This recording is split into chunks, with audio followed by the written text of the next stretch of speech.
بسم اللہ الرحمن الرحیم۔ السلام علیکم۔ ایک دن خلیفہ ہارون الرشید کے وزیر جعفر جب خلیفہ کے پاس آئے تو انہیں خاموش اور رنجیدہ پایا۔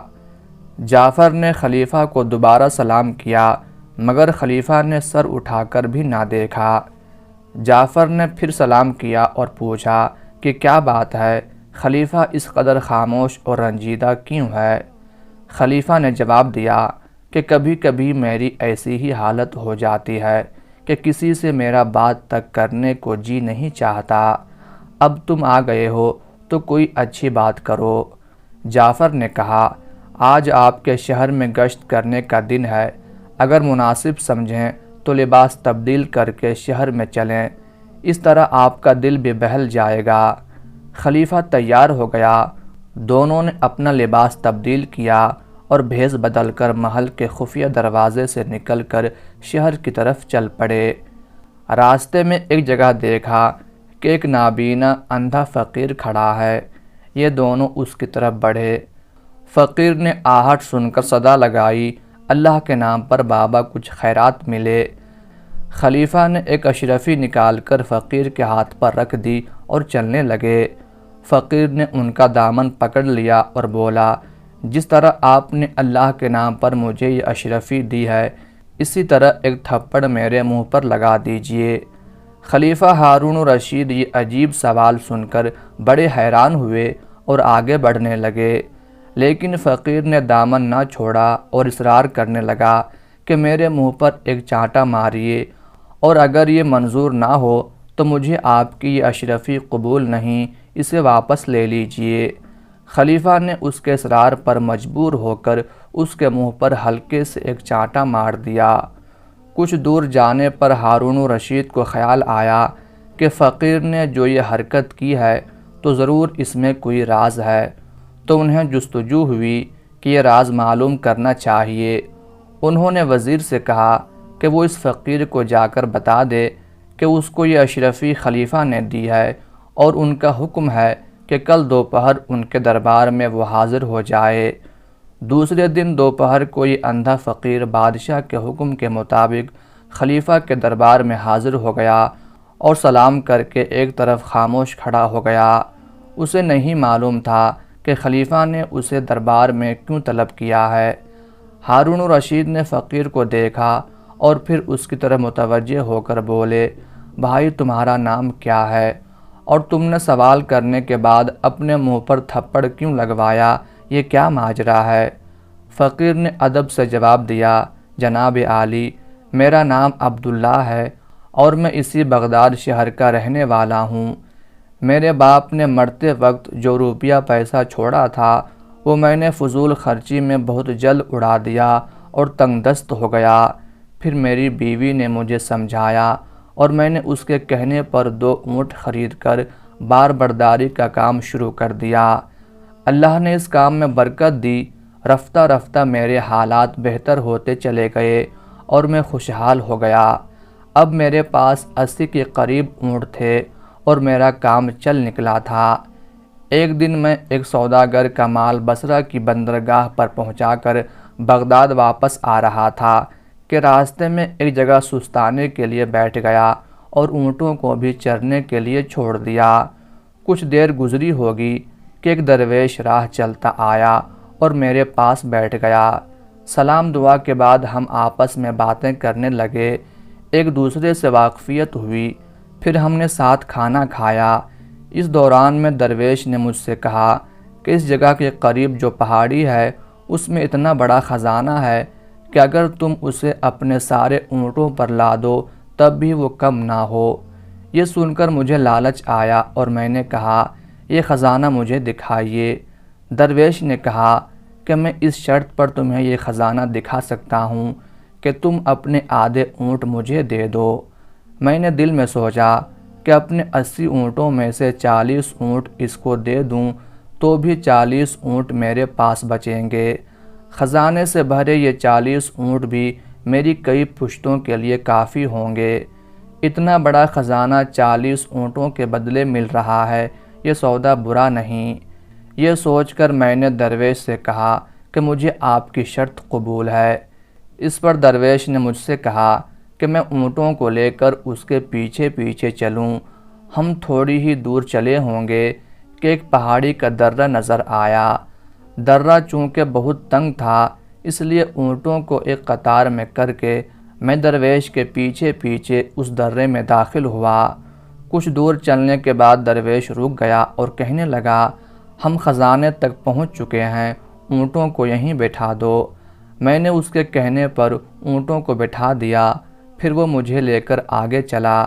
چند قدم چل کر اس نے لکڑیاں جمع کر کے آگ جلائی اور آگ پر کوئی خوشبودار سفوف چھڑک کر کچھ پڑھنے لگا جسے میں سمجھ نہ سکا۔ کچھ دیر بعد اچانک زمین لرزنے لگی اور ایک جگہ سے زمین پھٹ گئی۔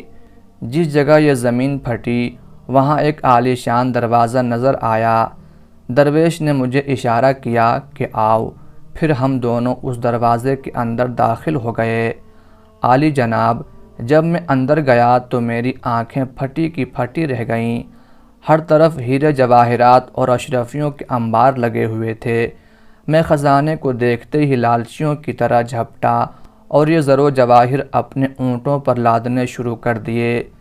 جب تمام اونٹ بھر گئے اور ہم واپس جانے کے لیے دروازے سے نکلنے لگے تو درویش نے چاندی کی ایک ڈبیا ایک صندوق سے نکالی اور مجھے دکھا کر اپنی جیب میں رکھ لی۔ اس کے بعد اس نے پھر کچھ پڑھنا شروع کیا جس کو میں سمجھ نہ سکا۔ ہم ابھی دروازے سے نکلے ہی تھے کہ زمین ہلی اور پھر خزانے کا دروازہ خود بخود بند ہو گیا۔ ہم پھر اسی درے میں پہنچ گئے جہاں سے گزر کر آئے تھے۔ درے سے نکل کر درویش اپنے 40 اونٹ لے کر ایک طرف کو چلا اور میں اپنے باقی 40 اونٹ لے کر بغداد کی طرف روانہ ہوا۔ اے خلیفہ، میں اب کچھ قدم ہی چلا ہوں گا کہ میرے دل میں اچانک خیال آیا کہ بلا وجہ میں نے 40 اونٹ درویش کو دے دیے۔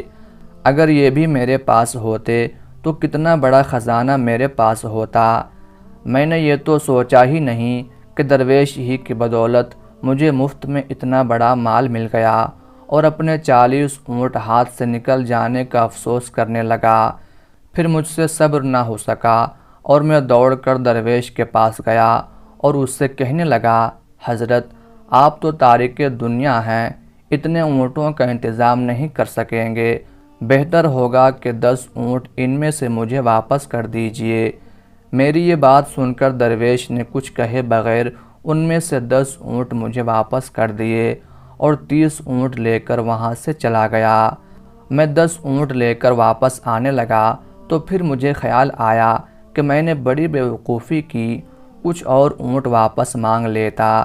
اس خیال کے آتے ہی میں پھر درویش کی طرف بھاگا اور اسے روک کر اس سے کہا، ارے میاں، آپ تو درویش لوگ ہیں، 30 اونٹوں کا بھی انتظام کیسے کریں گے؟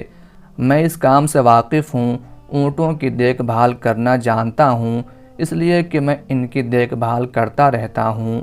بہتر ہے کہ آپ 20 اونٹ مجھے اور دے دیں۔ درویش نے اب بھی کچھ نہ کہا، خاموشی سے 20 اونٹ میرے حوالے کر دیے اور 10 اونٹ لے کر چل دیا۔ عالی جناب، میں لالچ میں اندھا ہو رہا تھا۔ میں نے سوچا کہ کسی ترتیب سے باقی 10 اونٹ بھی درویش سے واپس لے لوں۔ چنانچہ میں پلٹا اور دوڑتا ہوا درویش کے پاس جا پہنچا اور جو 10 اونٹ اس کے پاس باقی رہ گئے تھے وہ بھی اسی طرح کی باتیں کر کے میں نے اس سے لے لیے۔ اونٹ لے کر ابھی میں واپس ہو ہی رہا تھا کہ مجھے چاندی کی اس ڈبیا کا خیال آیا جو درویش نے میرے سامنے اپنی جیب میں رکھی تھی۔ میں سوچنے لگا کہ اس ڈبیا میں ضرور کوئی ایسی قیمتی چیز ہے کہ درویش نے زر و جواہر سے بھرے 40 اونٹ کچھ کہے سنے بغیر دے دیے، اس لیے جیسے بھی ہو یہ ڈبیا بھی مجھے حاصل کرنی چاہیے۔ میں نے درویش سے چکنی چپڑی باتیں کر کے اور اس کی خوب تعریف کر کے اس سے التجا کی کہ وہ یہ ڈبیا بھی مجھے دے دے، مگر درویش نے صاف انکار کر دیا۔ اس کے انکار کرنے سے مجھے اور بھی یقین ہو گیا کہ اس ڈبیا میں زر و جواہر سے بھی بڑھ کر کوئی قیمتی چیز ہے۔ افسوس بادشاہ سلامت کہ لالچ نے میری آنکھوں پر پردہ ڈال دیا تھا اور بدقسمتی میرے دروازے پر دستک دے رہی تھی۔ شاید در بدر کی ٹھوکریں کھانا اور بھیک مانگنا ہی میری قسمت میں لکھا تھا کہ میں نے زر و جواہر سے بھرے 80 اونٹوں کی پرواہ نہ کی اور اس ڈبیا کو حاصل کرنے کے لالچ میں دیوانہ ہو گیا۔ میں نے درویش کو دھمکی دی کہ اگر اس نے یہ ڈبیا میرے حوالے نہ کی تو میں زبردستی اسے چھین لوں گا۔ درویش نے جب یہ دیکھا کہ میں ڈبیا لیے بغیر واپس نہیں جاؤں گا تو اس نے وہ ڈبیا جیب سے نکال کر میرے حوالے کر دی اور ایک طرف چل دیا۔ میں نے اسے روکا اور کہا کہ تم نے ڈبیا تو دے دی مگر اس میں ہے کیا یہ بھی تو بتاتے جاؤ۔ درویش نے جواب دیا کہ اس میں ایک عجیب قسم کا سرما ہے، اگر اس سرمے کو دائیں آنکھ میں لگاؤ تو زمین میں دفن ساری دنیا کے خزانے نظر آ جاتے ہیں۔ میں یہ سن کر بہت خوش ہوا اور میں نے درویش سے کہا کہ وہ یہ سرما میری دائیں آنکھ میں لگا دیں۔ پہلے تو درویش نے انکار کیا، پھر جب میں نے اصرار کیا تو اس نے ڈبیا میں سے سرما دانی نکال کر ایک سلائی سے جو سرما دانی کے ساتھ رکھی تھی سرما میری دائیں آنکھ میں لگا دیا۔ سرما لگاتے ہی مجھے زمین کے پوشیدہ خزانے نظر آنے لگے۔ میں نے سوچا کہ ایک آنکھ میں سرما لگانے کی تو یہ تاثیر ہے، اگر دونوں آنکھوں میں یہ سرما لگا دیا جائے تو اور نہ جانے کیا کیا پوشیدہ چیزیں نظر آنے لگیں گی۔ چنانچہ میں نے درویش سے کہا کہ وہ میری بائیں آنکھ میں بھی یہ سرما لگا دیں۔ میری یہ بات سن کر وہ بولا کہ میں ایسا نہیں کروں گا، اس کی تاثیر الٹی ہے، اگر بائیں آنکھ میں تم نے یہ سرما لگوایا تو نقصان اٹھاؤ گے، اندھے ہو جاؤ گے۔ میں نے سوچا کہ درویش جھوٹ بولتا ہے، بھلا ایک چیز ایک ہی وقت میں فائدہ اور نقصان کیسے دے سکتی ہے؟ اس میں ضرور کوئی بڑا فائدہ ہے جو یہ میری دوسری آنکھ میں سرما لگانے نہیں دے رہا۔ میں نے اس سے اصرار کیا کہ وہ میری بائیں آنکھ میں بھی سرما لگا دیں۔ درویش نہ مانا، میں اصرار کرتا رہا اور وہ انکار۔ آخرکار میں نے تنگ آ کر کہا اگر اس نے میری بائیں آنکھ میں سرما لگانے سے انکار کیا تو میں اسے جان سے مار ڈالوں گا۔ یہ کہہ کر میں اس کی طرف بڑھا تو وہ کہنے لگا اچھا ٹھیک ہے، اگر تم اس قدر ضد کرتے ہو تو میں تمہاری بائیں آنکھ میں بھی یہ سرما لگا ہی دیتا ہوں، مگر اس کا گناہ مجھ پر نہ ہوگا، تمہیں جو نقصان پہنچے گا اس کے ذمہ دار تم خود ہوگے۔ میں نے کہا ہاں تم بس سرما لگا دو۔ درویش نے سلائی لے کر میری بائیں آنکھ میں بھی سرما لگا دیا۔ جو ہی سلائی سرما لگنے کے بعد میری آنکھ سے نکلی، میری دنیا ہی تاریک ہو گئی، میں اندھا ہو گیا۔ میں چیخنے چلانے لگا اور درویش کو پکار پکار کر کہنے لگا کہ تم یہ سارے اونٹ، یہ سارا خزانہ، یہ ڈبیا سب کچھ لے لو اور بدلے میں بس میری آنکھیں، میری بینائی مجھے لوٹا دو۔ درویش نے جواب دیا اے لالچی انسان، افسوس کہ تو نے میری بات نہ مانی اور اس قدر لالچ کیا۔ اب جو مصیبت تجھ پر آئی ہے اس کا کوئی علاج نہیں ہے، تیرے لالچ نے تجھے اندھا کیا، اب ساری زندگی لالچ کی سزا بھگتتا رہے۔ درویش یہ کہہ کر اونٹوں کو ساتھ لے کر وہاں سے چل دیا اور بادشاہ سلامت میں وہیں روتا پیٹتا رہ گیا۔ میں نے اس سے ہر چند کہا اور بہت فریاد کی کہ وہ اتنی مہربانی تو کر دے کہ مجھے میرے راستے پر لگا دے تاکہ کسی آنے جانے والے قافلے کے ساتھ میں اپنے گھر پر پہنچ جاؤں، مگر اس نے میری ایک نہ سنی۔ اس کے جانے کے بعد میں کسی نہ کسی طرح گرتا پڑتا، ٹھوکریں کھاتا پہاڑی سے نکلا، رات بھر وہیں بھوکا پیاسا پڑا رہا۔ اگلے دن ایک قافلے کا وہاں سے گزر ہوا، انہوں نے ترس کھا کر مجھے بغداد لا کر چھوڑ دیا۔ اے خلیفہ، بس اسی دن سے میں بھیک مانگ کر گزارا کرتا ہوں۔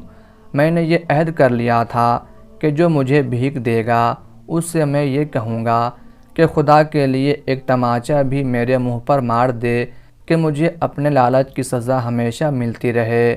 آپ نے مجھے جب بھیک دی تو میں نے آپ سے بھی یہی التجا کی، آپ میری خطا معاف کریں۔